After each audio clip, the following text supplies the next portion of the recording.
No, sur también, la Sí. zona de Bernal, Quilmes fue terrible. Por eso, qué mejor que hablar con un especialista en agua. En realidad, él es ingeniero hidráulico civil y la estudió desde siempre y sobre todo lo que tiene que ver con La Plata. Es Claudio Velasco y está en línea con nosotros. Ingeniero, un placer. Aquí Karin Cohen, buen día.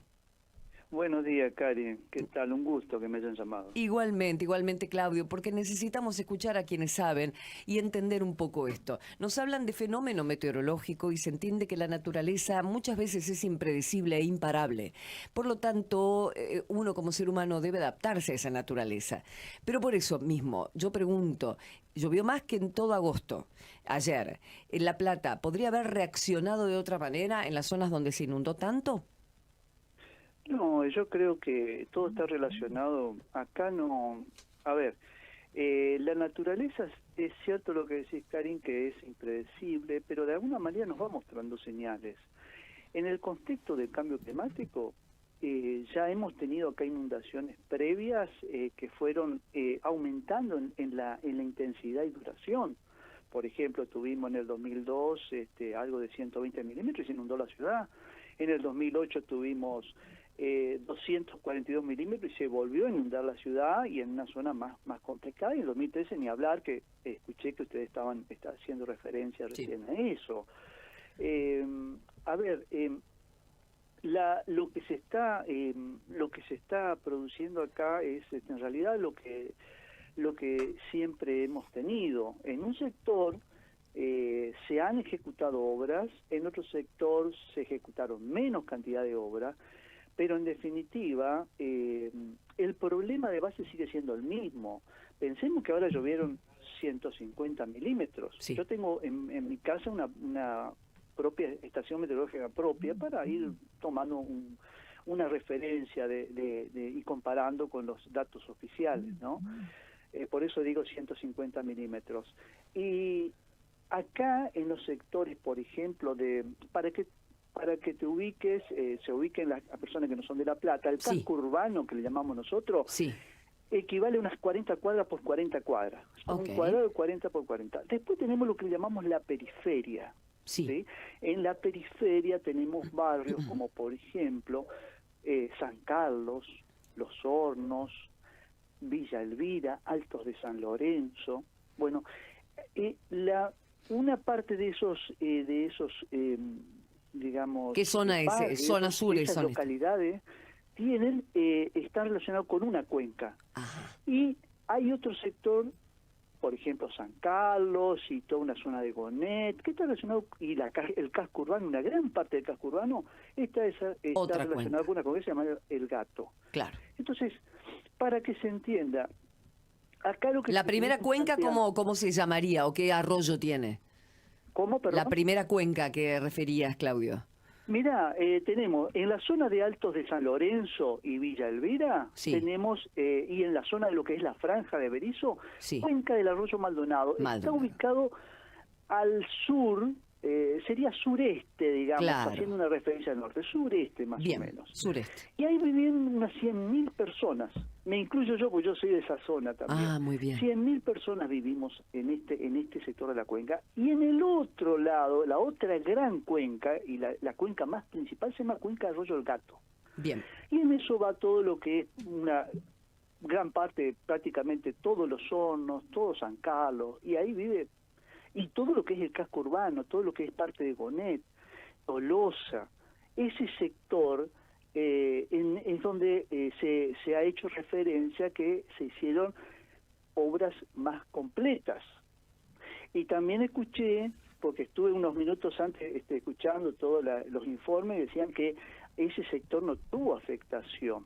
No tuvo afectación porque se hizo una obra, pero Claro. en realidad porque no llovió los 392 milímetros. Esas obras inclusive que se ven y que son majestuosas en la magnitud, imagínate un ancho de canal de 40 metros en el sector de desembocadura, todo revestido en hormigón, uno lo mira y dice que... ¿Eso cuándo se hizo, Claudio?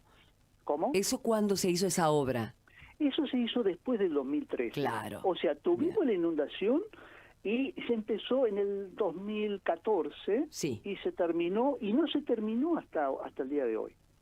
Pero en realidad lo que quiero que transmitirte, Karin, A ver. es para que de alguna manera no se interprete que no se inundó porque están esas obras. Esas obras ayudaron, pero esas obras no están preparadas para una tormenta como la que tuvimos el 2 de abril. Si tuviésemos una tormenta como la del 2 de abril, se inundaría lo mismo. Las mismas personas estarían en riesgo, como están ahora en riesgo, y por suerte no tuvimos que lamentar una víctima. O sea, no es cuestión de obra en obra, porque se hizo, y eso, yo tengo entendido que aguanta como 3 veces más de lo que aguantaría, o que desagota más rápido esa obra, lo que es el agua en ese sentido, en esa zona. No, mira, ello está preparado, esas obras están diseñadas con la teoría tradicional de la hidráulica. No se considera la misma tormenta ni parecida a lo que sería una gran... Nosotros técnicamente llamamos tormentas extremas.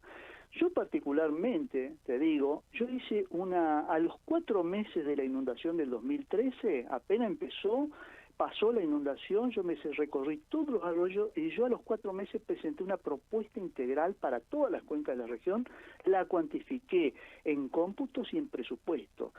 Y para que entiendas, ese ancho de 40 metros en el sector de desembocadura, en mi análisis me dio 67 metros, y así fui analizando todo, y a modo de resumen te diría que uno tiene que cuantificar a veces económicamente para ver qué es lo que se invirtió y qué es lo que falta. Ese era mi objetivo.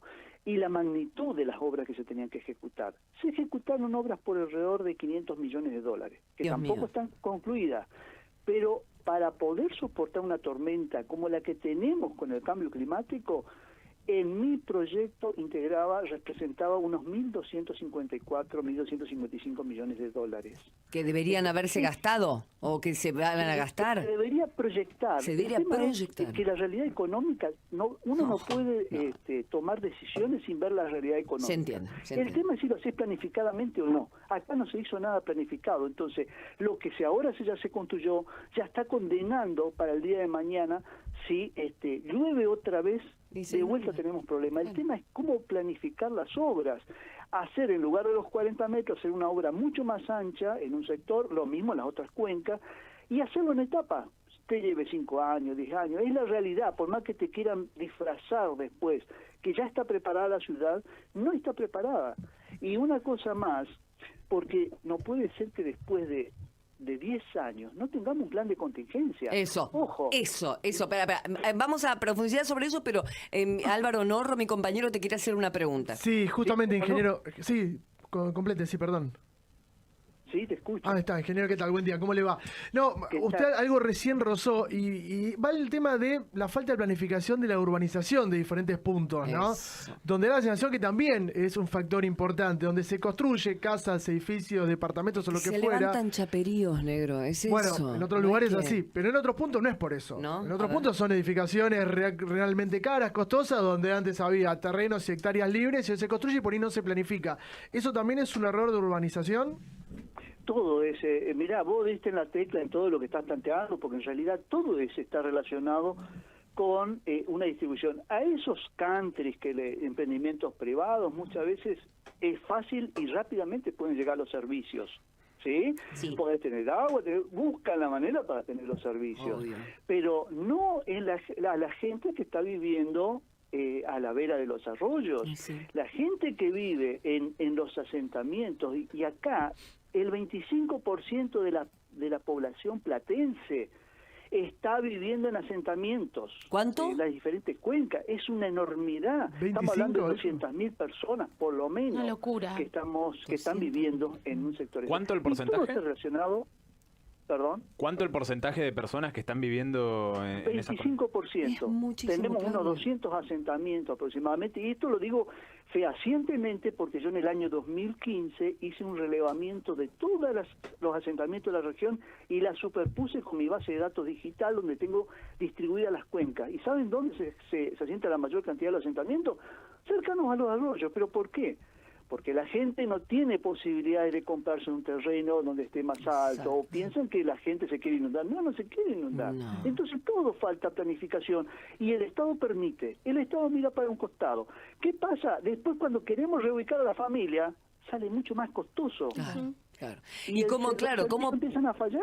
cómo Por impedir, ¿no? Porque el Estado tiene que estar muy presente en la zona ribereña para que no se pongan allí, pero no de malo, sino porque pasa esto. Y aparte porque están en Totalmente. riesgo con los arroyos que traen la cantidad de contaminación espantosa de las empresas que tiran sus efluentes y las necesidades se hacen. Ayer con la mano estaban agarrando, yo lo he visto, las basuras sacándola para que el agua corra por ahí. O sea, indigno por donde se lo mire. Entonces Sí, el Estado que no totalmente. funciona.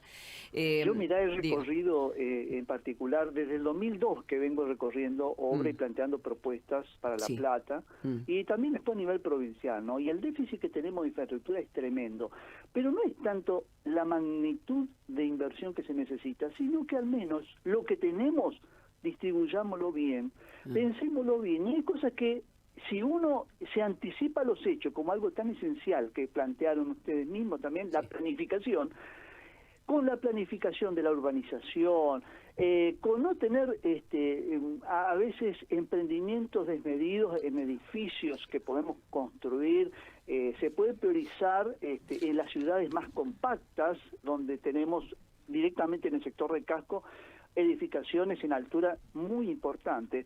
Eso no va a generar problema para la inundación en sí, pero sí genera en el déficit de los servicios. ¿Por qué? Porque la energía no se puso adecuadamente a la Claudio. cantidad de consumo, y etcétera, etcétera. Claudio, te hago una consulta, Carolina te saluda. Sí, Carolina. A partir del 2015 hubo un programa donde los asentamientos iban a transformarse en barrios, en barrios sociales, en loteos sociales y en barrios sociales. De hecho, eso se necesitaba porque en casos de inundación, por ejemplo, no entraban a los asentamientos, el Estado no podía ingresar y era todo muchísimo más caótico.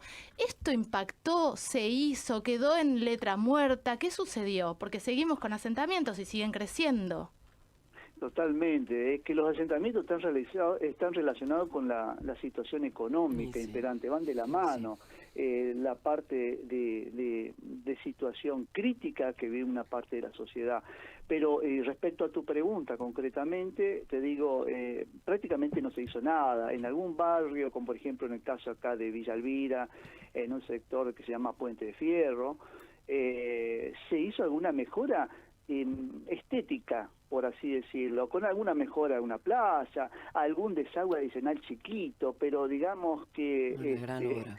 no condice con la necesidad que tenemos. Pero los perdón, sí.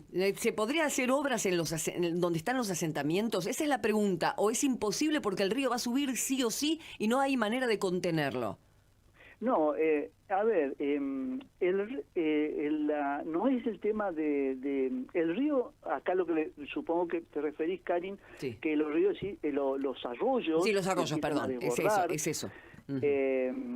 Eso perfectamente se puede diagramar con obras. Mira, yo hace justamente unas 2 semanas atrás, las cosas, ¿no?, que uno viene hace tanto luchando, hice un relevamiento donde tomé imágenes con dron, de todos los cursos de agua donde tenemos justamente casas viviendo en el entorno de los arroyos.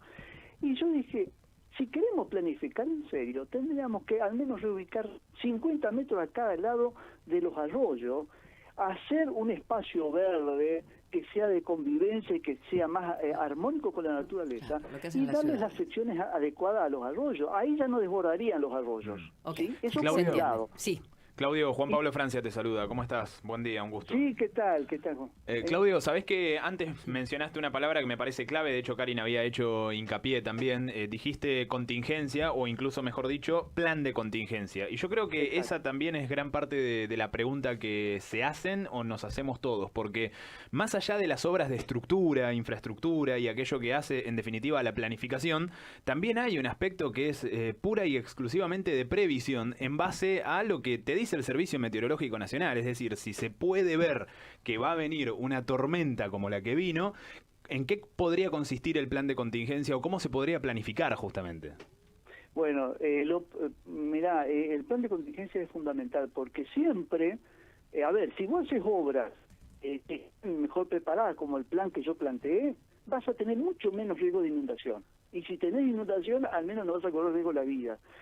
Pero mientras tanto, y el pensar que se puede generar inclusive una tormenta mucho mayor que la que tuvimos en 2013 y se puede anegar muchísimo más y ahí generarse un caos, la clave es algo, también está relacionado con la planificación como esencia, porque no necesitan inversión para hacer un plan de contingencia. Ahí te demuestra la falta de idoneidad, de interés, de desidia del Estado, sea el signo político que fuere, ojo, algo que no necesitan.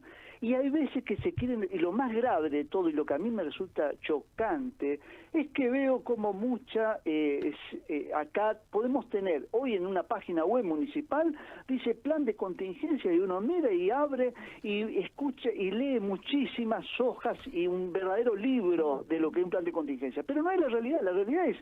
¿Qué pasa acá en cada manzana? Si cada vecino sabe cuando llueve, ¿dónde tiene que ir? ¿Qué tiene que hacer? Pero, escúchame, ayer yo escuché por la tele o a la radio, ya ni sé, pero que lo iban a hacer y lo iban a presentar hoy.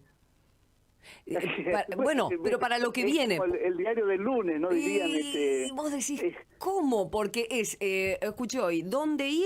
Si pasa eso, ¿a quién llamar? Y algo más, había un tercer punto. Cuando vos decís plan de contingencia, ¿a qué te referís? Como ingeniero hidráulico, estamos hablando con Claudio Velasco, ingeniero hidráulico civil, conocedor muy profundo del tema de La Plata. ¿Qué significa para vos plan de contingencia? ¿Qué debería tener?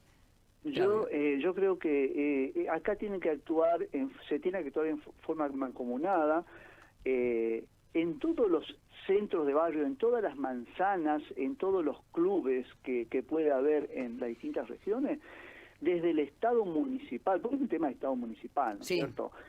Ponerse desde un área que ahora salen un servicio de emergencia donde pueden presentar algún número de teléfono, a ver, que en un momento de contingencia, pasado la inundación, ¿ustedes creen que un número de teléfono, dos donde puedan llamar, la gente va a solucionar su tema? Sale corriendo la gente como puede. ¿Cómo puede? Yo he visto en un canal de televisión hoy temprano donde directamente mostraban cómo salían la gente. Hasta el día de hoy no apareció el Estado, no apareció ni una camioneta. Imagínense, la gente se terminó yendo, hasta ahora está volviendo para poder sacar el barro que tenían desde 50 centímetros, 70 centímetros hasta 1 metro, el que le vino el agua. Entonces, el plan de contingencia tiene que ser algo real. Sí, tiene que ser un debate, se tiene que concientizar, se tiene que pasar folletería, una vez que se van tomando puntos de encuentro donde tendría que tener la ciudadanía, y de acuerdo a tipo de lluvia, los teléfonos tendría que tener un 0600, algo rápido, como se llama para distintos servicios ante caso de emergencia, y eso se puede digitalizar hoy día y presentarse para decir, mirá, los sectores críticos son estos, listo, actuemos. Pero no es en el momento que ya se generó la lluvia. Se entiende. Está preparado y está todo aceitado. Acá hay un ejemplo relacionado con el plan de contingencia. En Centroamérica, donde están acostumbrados a tormentas grandes, ya tienen aceitado eso. Y no pasa, y ¿saben las miles de vidas que se están salvando por eso? Y eso se puede hacer perfectamente, pero y no cuesta nada. Bien, no cuesta Claudio. Nada. Se gasta en tantas cosas, ya que no gastan en obras adecuadas o suficientes, bueno, se podría plantearlo y se debería plantearlo. En un plan de contingencia. Yo creo que en todo ese contexto es lo que yo apuesto a un plan de contingencia. Claudio Velasco. Es verdad, porque, perdón, una cosita más. Diga. Lo peor que se puede hacer es hacer creer a la gente que ya tenemos un plan de obra y que ya pueden estar tranquilos. Y la gente sabe que no puede dormir tranquilo porque sigue pasando estas cosas. Gracias, Claudio. Gracias porque en tu tono de voz vamos nosotros también y compartimos y entendemos la indignación muchas veces, vos como conocedor profundo de la materia, que es lo que se debe hacer. Gracias, Claudio. Un abrazo. Un abrazo, muy, muy agradecido yo, y bueno, saludo a vos y a todo ahí el panel y a toda la audiencia también, por supuesto. Gracias, ingeniero Gracias, hidráulico civil de La Plata.